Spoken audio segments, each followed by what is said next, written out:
안녕하세요. 자유교회 이진우 목사가 보내드리는 아침 묵상입니다.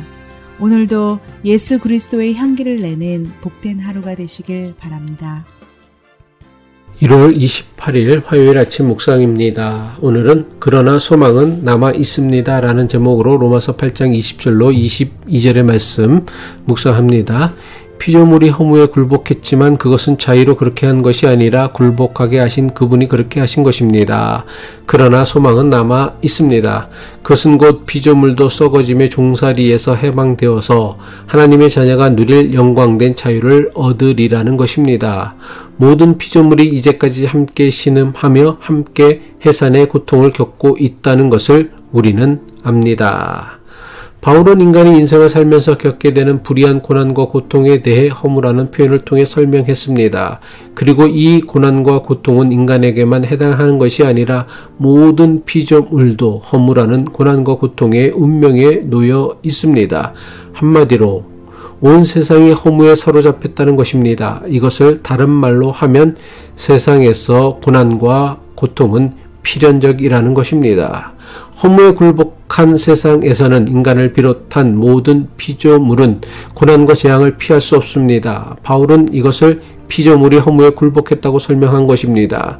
마치 살아있으면 숨을 쉬는 것이 당연하듯이 허무에 굴복한 세상을 산다면 고난이나 재앙은 너무나 당연한 사건입니다. 늙고 병들고 아프고 여러가지 예상치 못한 사건 사고로 인해 가슴 아픈 일을 당하며 사는 것은 그 누구도 벗어날 수 없는 우리의 운명입니다. 그렇다면 우리는 어떻게 해야 합니까? 벗어날 수 없는 운명을 어떻게 해야 할까요? 그저 묵묵히 참고 견디고 버티는 것 말고는 다른 길은 없습니다. 그래서 바울은 함께 신음하며 함께 해산의 고통을 견디듯이 견디고 버티어야 한다고 권면하고 있습니다. 로마서 8장 22절이죠. 우리는 모든 피조물이 이제까지 함께 신음하며 해산의 고통을 함께 겪고 있다는 것을 압니다. 바울의 권면에서 중요한 것은 혼자가 아니라 함께 신음하고 함께 견디는 것입니다. 혼자서는 견딜 수 없지만 함께라면 견딜 수 있습니다.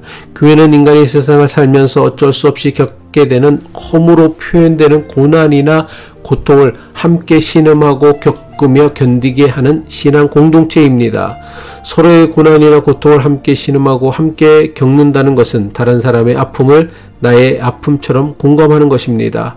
혼자서는 견딜 수 없는 고난이나 고통이라도 누군가 나와 함께 공감하며 기도해 준다고 하면 우리는 능히 그 고난이나 고통을 감당할 힘을 얻게 되는 것입니다. 더 나아가 바울은 우리가 어떻게 해야 함께 이 허무한 세상, 고난과 고통이 계속되는 세상을 견뎌낼 수 있다고 권면하고 있습니까? 그것은 바로 이 모든 고난과 고통에는 반드시 끝이 있다라는 소망입니다. 로마서 8장 20절 후반부죠. 그러나 소망은 남아 있습니다. 그렇다면 우리가 가져야 할 소망이 무엇입니까? 바울은 우리가 가져야 할 소망을 다음과 같이 설명하고 있습니다. 로마서 8장 21절이죠. 그것은 곧 피조물도 썩어짐의 종살이에서 해방되어서 하나님의 자녀가 누릴 영광된 자유를 얻으리라는 것입니다. 인간의 죄로 인해 하나님께서 창조하신 모든 세계까지도 부패와 멸망의 운명에 놓였습니다. 하지만 하나님의 구원은 우리를 묶어놓은 모든 운명의 쇠사슬을 끊어내신다는 것입니다. 그래서 더 이상 죄의 지배를 받는 종의 운명, 노예의 운명이 아니라 하나님의 자녀가 되어 참된 자유와 해방을 얻을 것임을 말씀합니다. 바울은 이것이 우리가 반드시 가져야 할 소망이라고 주장하는 것입니다. 다시 말해 아무리 현재의 고난이 크다고 하더라도 장차 하나님 나라에서 이루어질 영광에 비하면 아무것도 아니라는 것입니다. 로마서 8장 18절이죠. 나는 현재 우리가 겪는 고난은 장차 우리에게 나타날 영광과 견주면 아무것도 아니라고 생각합니다. 그렇다면 미래에 대한 소망, 장차 우리에게 있을 영광된 자유를 기대하며 사는 삶은 어떤 삶이어야 할까요? 세상과 인생의 허물을 노래했던 전도서가 여기에 대한 답을 준다고 생각합니다. 전도서가 반복하는 것은 헛됨과 허무입니다. 모든 것이 헛되다는 것입니다. 인생의 허무와 헛됨을 반복하여 한탄하는 전도자는 허무하고 헛된 인생을 어떻게 살라고 권면합니까? 전도서 8장 15절이죠. 나는 생을 즐기라고 권하고 싶다. 사람에게 먹고 마시고 즐기는 것보다 더 좋은 것이 세상에 없기 때문이다. 그래야 이 세상에서 일하면서 하나님께 허락받은 한평생을 사는 동안에 언제나 기쁨이 사람과 함께 있을 것이다.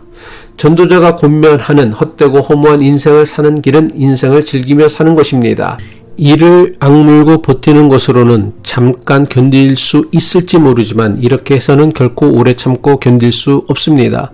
그러면 어떻게 해야 헛되고 허무한 인생의 고난이나 부조리를 끝까지 참고 견딜 수 있습니까? 피할 수 없는 고난과 고통을 극복해 가는 것에 기쁨과 의미를 두고 견딜 때에 끝까지 소망을 잃지 않고 견디는 구원의 사람이 될 수 있을 것입니다. 기도하겠습니다. 구원의 하나님 아버지, 허무와 고통이 가득한 세상 한가운데서도 소망을 놓지 않게 하시고 우리를 묶은 죄악의 사슬을 끊어내시는 주님의 해방을 믿게 하옵소서. 교회가 함께 실험하고 함께 견디는 공동체가 되어 약한 자의 아픔을 공감하고 서로를 세워주게 하옵소서. 장차 우리에게 허락하실 영광된 자유를 바라보며 오늘의 삶을 기쁨으로 살아가는 믿음의 사람 되게 하옵소서. 예수 그리스도의 이름으로 기도합니다.